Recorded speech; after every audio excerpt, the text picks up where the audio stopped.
The Selfish Path to Romance. Download Chapter 1 for free at drkenner.com and at amazon.com. Yeah? The owner of it is Roger Enright, one of those self-made men. Stubborn and rich as blazes. It's always safe to denounce the rich. Everyone will help you. The rich first. Yeah. And that's from The Fountainhead. The rich will denounce themselves first. Why would the rich denounce themselves? If they work so hard, why would they put themselves down when they finally reached financial success? Why are people so confused about the relationship between money and happiness? And with me to discuss this topic today is Dr. Tara Smith. She's a professor of philosophy at the University of Texas at Austin. And Dr. Smith is the author of several books on ethics and a pamphlet, Money Can Buy Happiness. And that's a wonderful pamphlet, a real eye-opener. It doesn't ensure happiness, but it's a wonderful eye-opener, and that's available at amazon.com or at my website, drkenner.com. And our topic today is about money and happiness. Can money buy happiness? And welcome, Tara. Great to be here. I love talking about these subjects. Okay. And it's a very confusing one because most people think about the new house they'd like to buy or someday dream about a vacation they'd like to take, or even on a smaller scale, they want to build a garden, make a beautiful garden for themselves, and they have a long wish list of things they could do if they have more money, but then they're plagued by clouds of guilt, as I know you've said. Why? Why are they plagued by guilt? Well, because they accept contradictory ideas.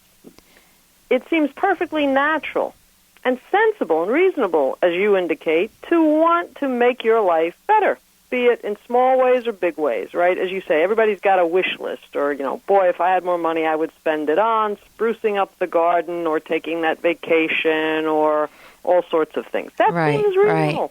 That's what we want for the people we love as well as ourselves, right? Right. But at the same time, most people in our society today accept a moral philosophy that says, oh, no, that would be selfish.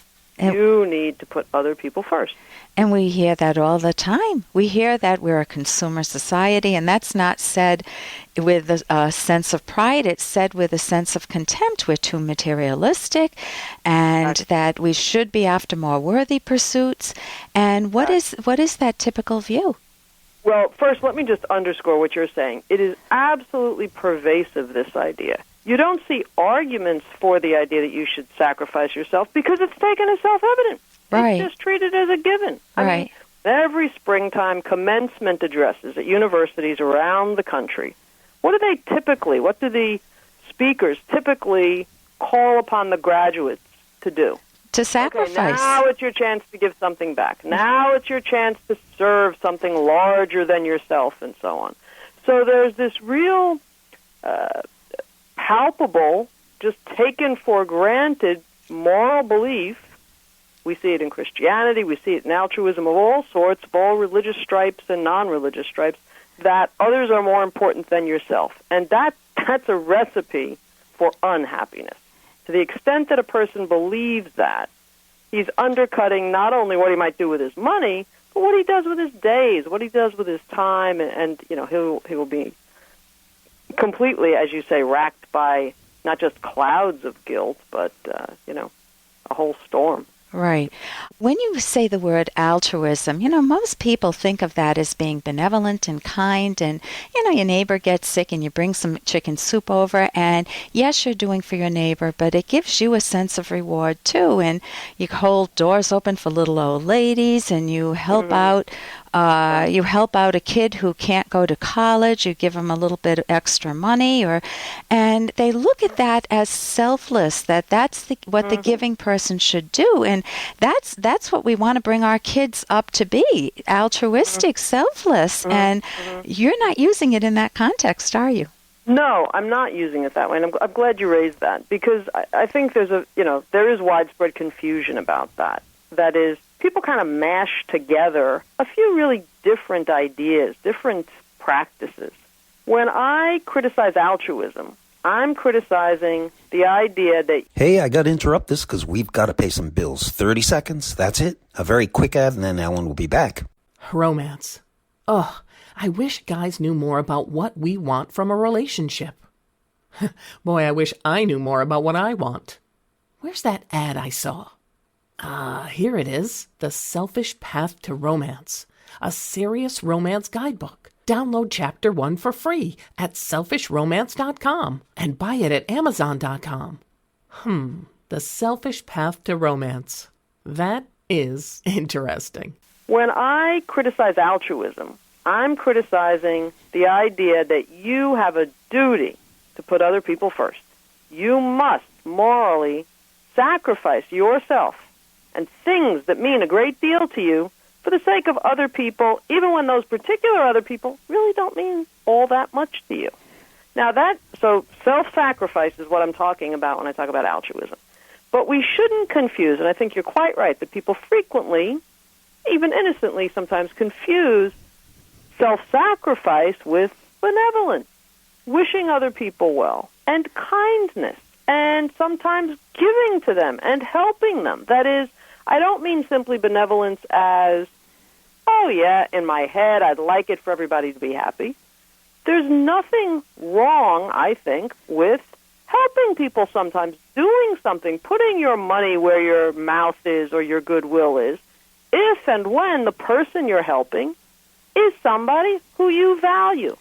And you value helping that person in that situation more than you value the particular effort or money or whatever it might be that you're giving them. So it brings you... The test is really, is it a sacrifice or not? But I'm all for benevolence. I'm all for kindness and sensitivity to other people's circumstances. What I am adamantly opposed to and what's antithetical to the pursuit of happiness and the achievement of your happiness is you're putting other people's happiness first.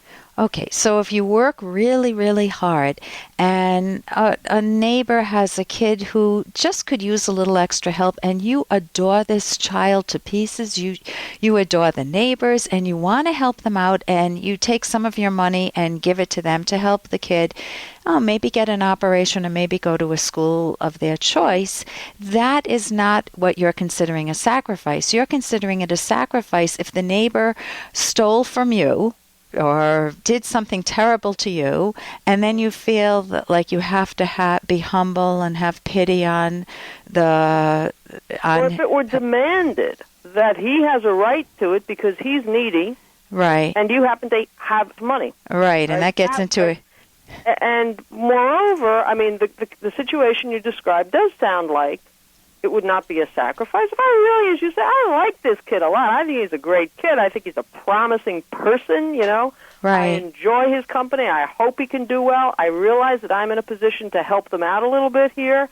And if I can do that without sacrificing anything that I value more, like maybe my own children or myself, so maybe there's something I've been saving up for that's incompatible with that. But when, I think this is more the situation you had in mind, when it would not be a loss, but actually a gain for me, for things I care about, including this person. Right, the neighbor or whatever. In a material way, that's wonderful. That's great. So altruism is self-sacrifice. It will not bring you happiness. And if you earn your own money, you have a right to keep it and to spend it on your top values, which may include other people or may not include other people.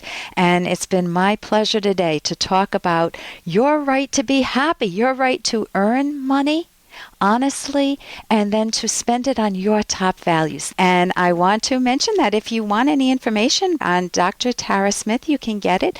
She's written several books and a wonderful pamphlet, Money Can Buy Happiness. You can go to Amazon.com, and of course you can go to my website, drkenner.com. Thank you so much for joining us today, Dr. Tara Smith. Thank you very much for having me. For more Dr. Kenner podcast, go to drkenner.com and please listen to this ad. Here's an excerpt from The Selfish Path to Romance, the Serious Romance Guidebook by clinical psychologist Dr. Ellen Kenner and co-author Dr. Edwin Locke, who's world famous for his theories in goal setting. Don't let relatives or children undermine your romantic relationship. Your loved one is your highest social value. That means your partner comes before anyone else, including your parents. Often relationships are undermined by the desire not to hurt the feelings of relatives who have unreasonable expectations or make unreasonable demands.